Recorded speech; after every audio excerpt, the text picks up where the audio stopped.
Hey everybody, I'm Kathleen. Welcome to my channel. Today I am making a lemon berry buttermilk cake.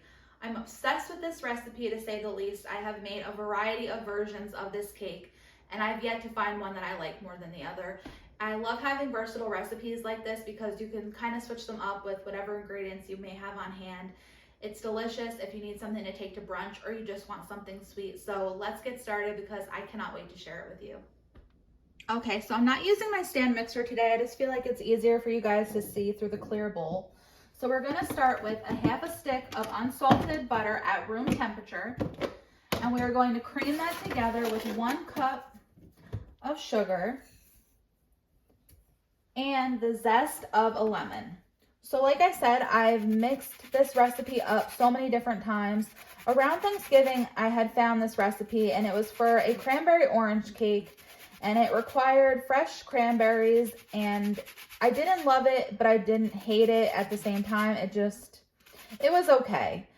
Since then, I have altered this recipe a bit and have made a variety of versions of it. I did make it again with cranberries, but we preferred the dried cranberries over the fresh. And we used orange zest instead of the lemon zest. I've made a raspberry lemon version of this. I have made a chocolate chip version. So I will share with you guys in the description, just, all the different options that you guys can make with this cake. And be sure in the comments to share with me if you guys thought of a combination of ingredients that I didn't think of. I wish you guys could smell this lemon zest. It smells absolutely amazing. I really want to get all of it in there. Okay. So now we're just going to cream this together until it's light and fluffy.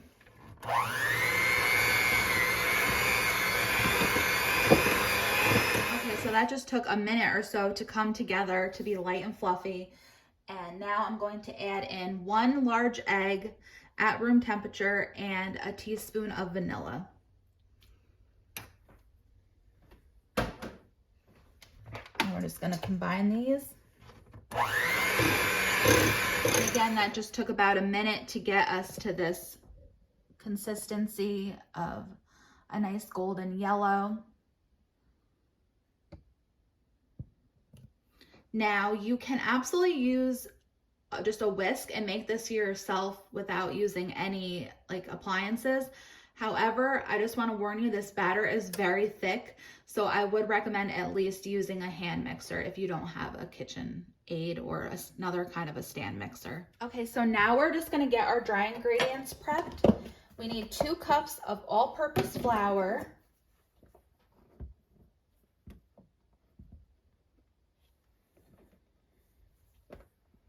And then we're going to add to that 2 teaspoons of baking powder.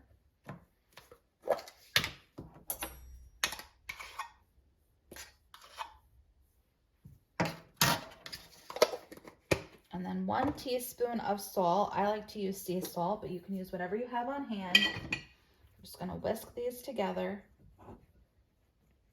Now, when I had made my chocolate chip version of this recipe, I added a little bit of cinnamon into the dry ingredients.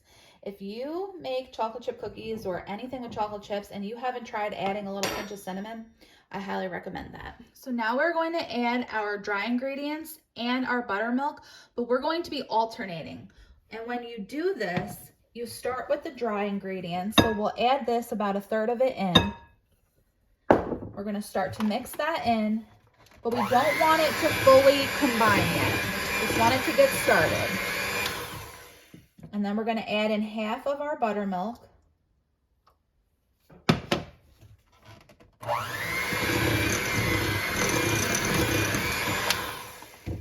And then we're going to add in about another 1/3 of our dry ingredients here. And doing it this way, alternating it, just makes sure that our cake isn't too tough.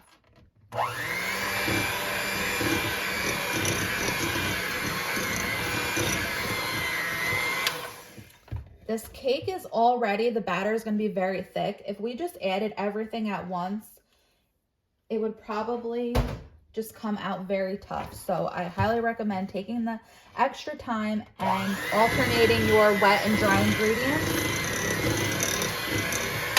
we're gonna add the last of the dry ingredients.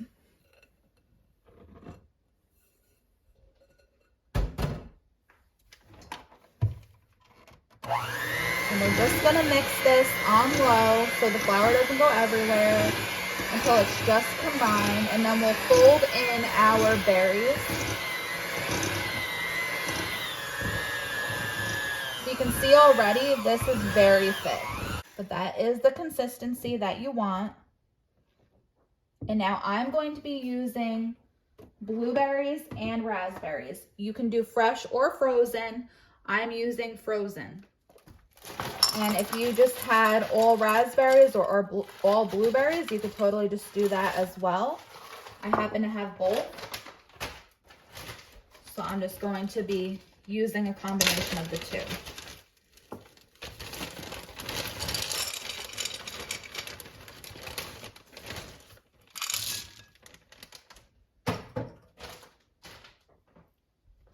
And now we're just gonna fold this in.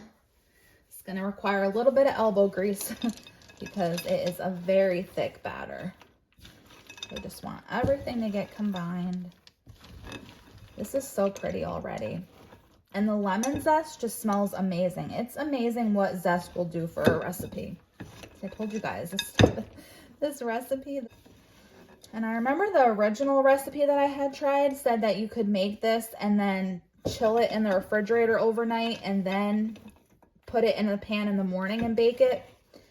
Honestly, just bake it the night before if you're needing it to be done, because this dough, like I said, is so thick already. Trying to do it in the morning when the dough was really cold was practically impossible. So, all right. I am going to now put this in our prepared pan. If you've been here for a while, I know my channel is new, but if you're following me from Instagram and you've been on my previous videos, you know that I highly recommend parchment paper. There have been so many times in the past where I have made a recipe and I did not take the time to use parchment, and what I had either burnt or just would not come out of the pan. So I always use it for insurance purposes. Especially nowadays with how expensive groceries are, we don't want to make something and then have it not be edible. So this is going to require a little bit of extra help with my hands.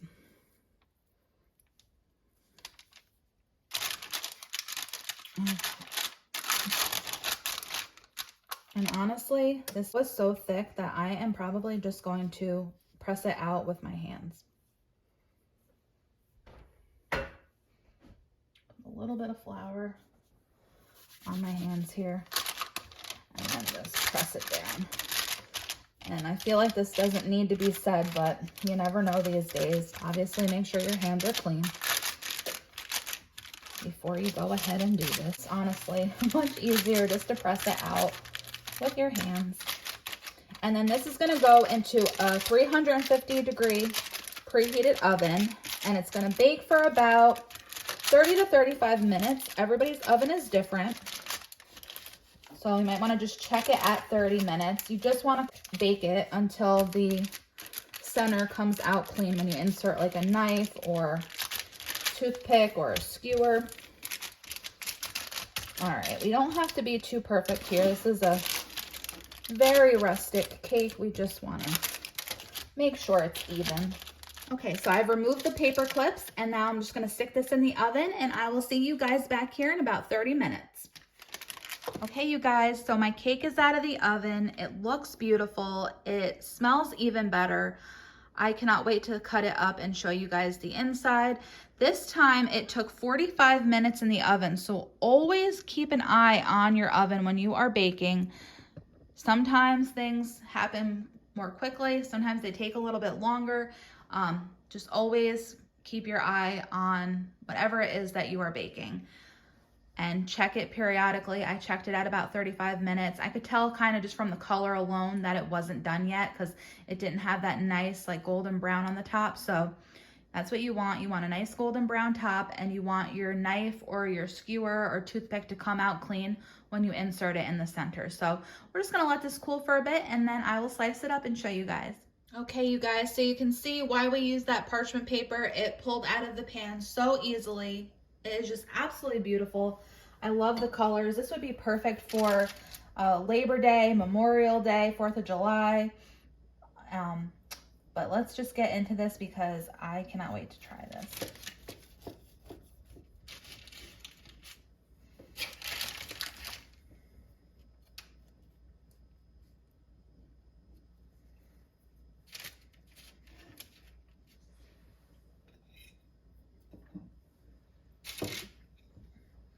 You guys, look, it is just absolutely beautiful. Love the colors.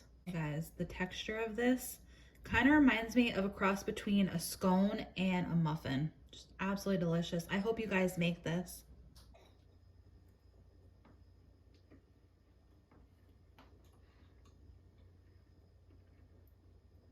You guys, don't sleep on this recipe. It is so good. I can't wait for you guys to try it. Let me know in the comments if you thought of any other varieties, versions of this that I didn't think of. The recipe will be linked in the description.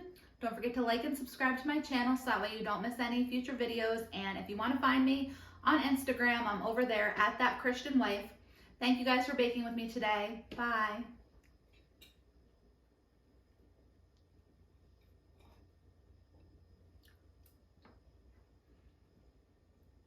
So good.